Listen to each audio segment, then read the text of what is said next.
Today is 2:50 p.m. on the 21st of March. If you saw my last couple of postings, I asked a plea to save Lara and Jasmine and Summer. I would like to first of all state that where I was today, I had an appointment at the Toronto Daily Bread Food Bank at New Toronto Street to get some food. It has stated that Sandra was going to pick me up, whatever. I spoke to 3 different people, so if people need to verify my whereabouts when I got there at around 10, because I walked when I got there. It was 10, quarter after 10. Quarter after 10? Yeah, it was quarter after 10. So if people need to verify my whereabouts, I can give them names of 3 individuals that I spoke to before I went in and used the food bank. And I would like to say that unfortunately my pleas went unanswered. Laura Brown came in. Laura, I'm going to say her name. They say to ease up on saying the kids' names. Laura has suffered such great trauma that she was hiding under a chaise in Duncan's office at 268 Atwell with a soother. Melanie had given her a soother. She was in a fetal position. Norman Brown came in and held a gun to Lara's head. And Norman Brown took the gun that was held to Lara's head. This was this morning when he came in, because Jasmine and Lara and Summer had 3 days worth of raping schedules. Luckily, Jasmine and Lara and Summer have been saved because they're Duncan's daughter, Jasmine's Duncan's daughter, and Summer's Murray's daughter, and Duncan got them out because they were. But unfortunately, Lara is John's daughter, John Arnott, and as being John Arnott's daughter, John Arnott, like I spoke, handed her over to Mary Audrey for her 3 days of raping schedule. Norman Brown proceeded to tell her to take her panties off, and as they got put a gun to her head. Why there are weapons allowed at a office, quote unquote, supposed church office? Guns, knives, snakes, rats, whatever, you name it, you got it. And there's a resident cat who comes around, a stray, I believe, who comes around looking for the rats. But that's not allowed in the office. So what he did is he exposed himself, and he told Lara to take off her panties. And then he said, Lara, take off your panties. Lara went catatonic at this point. And then she was taken down to room 828 at the Sandman Hotel by John. John stated that he's just not feeling well. Lara wasn't feeling well. Norman Brown took the soother out of her mouth at 828 and said, listen, you want to suck on something, suck on my dick. Lara was, this is the second child that Norman Brown has killed. Norman Brown has stuck his dick with crystal methadone coated into another child that was killed, and he did this to Lara, and she has sophisticated, I'm going to say choked, I can't say the big word, she choked on his semen and his dick. If for some reason, that was the last I heard, is that John came in and said Lara's dead. If for some reason she has been saved, or Heavenly Father has saved her, let's hope so. But that's what happened. Men come in and out of that office looking for Lara, and then he says, look, if Lara's not available, where's Jasmine? If Jasmine's not available, because that's what Norman Brown does. Norman Brown is a pedophile. Norman Brown repeatedly will not go with his wife of Lillian Brown, because Lillian Brown is a dominatrix and is bisexual and is engaging in lesbian activities. Now, like I've said before, I have nothing against people men or women and their sexual preferences. Nothing against that.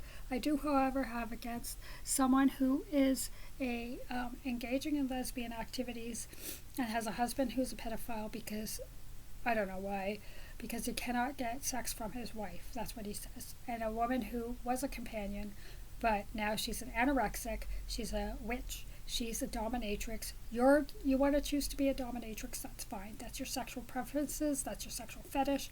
I don't care. That's not a big deal. I'm not commenting on whether or not I approve of it. I'm commenting on what she is. I'm not commenting on the fact about her lesbianism as well, lesbian tendencies, as well as Sandra Long's lesbian tendencies. I had good friends who were lesbians. I ran in that crowd myself, and I had good friends who were homosexuals. I had good friends who were lesbians, and I had good friends who were bisexuals. That to me, I could care less about. Like I've stated before, the church has failed miserably with that community. But when someone such as Norman Brown, who is supposed to be married to a wife such as Lillian Brown, if he's a pedophile, he's a pedophile. That's one thing. If he's saying he can't get sex from his wife, that's another thing. Norman Brown has murdered 2 children that we know of, that I know of, in the church at Cashfire, Toronto. It has been allowed to continuously bed Lara and Jasmine because of Melanie and her allowing the sexual exploitation. Melanie should not be allowed around children. She should not be allowed to have given birth to children. Melanie is now believing and blaming me, actually, that I had abused or killed Lyra. Like she blamed me that I killed Theodore. But let me tell you, I hadn't seen Theodore since, I think it was the Sent Ones conference, when he was in a stroller being walked around the lobby by Melanie's mother. So, yeah. And where are the police in all this? I don't know if the police were called. I don't know what's happening with the Sandman Hotel and their staff and their managers who look the other way. That is another cause for being charged. They will be charged. I hope they will be charged. So if you do see Laura at church, it means she's made a recovery or not. And it means that, but I did hear that through my microphone. Norman Brown, I don't know where he is. Norman Brown, I don't know if he's being questioned by police. I don't, probably not. And Norman Brown will go on living his life, blaming me that I'm a methadone addict, of which I'm not. I have a runny nose all the time because I have actually allergies. And that's why. And right now I actually have a cold. So I just want to speak about the fact that if you are in Toronto and you hear subjects such as Melanie going around saying that I'm a methadone addict, that they're at their granny's house, they're not. They're not. They're not. Right now, I know that Summer and Jasmine are in a safe place, and they are safe. So, Duncan's going to get them down to North Carolina as soon as he can, and I know that. So, yeah. Unfortunately, we could not save all of them. Let's try and save the rest from those from Norman Brown and others like him. Oh, right. Yeah. Sorry, that was just messaged to me through the microphone.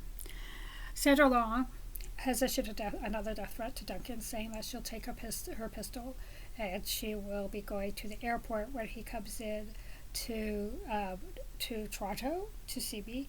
When he comes in, and she says she's going to the airport terminal. I told Duncan to tell his bodyguard, so he's aware of that, and hopefully we can tell airport security. Who knows? But because Sandra Long is his former companion, which she is, then Sandra Long actually maybe that's why they would allow her to come in.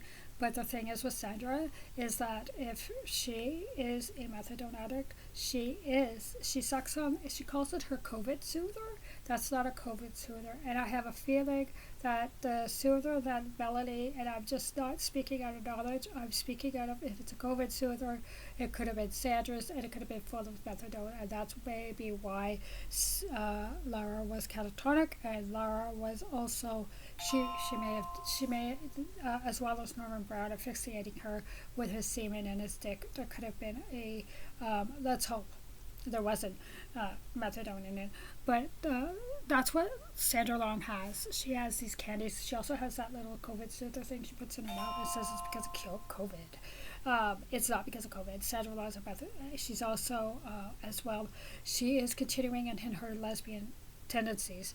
Now, by standing in front of a picture of me and rubbing her nipples and things like that.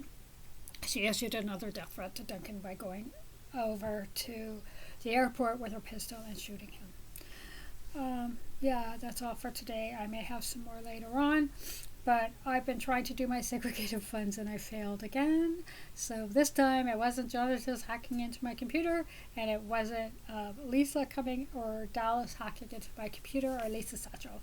It was me, and yeah, and the knowledge about Lara, but study harder. That's right. Okay, thank you.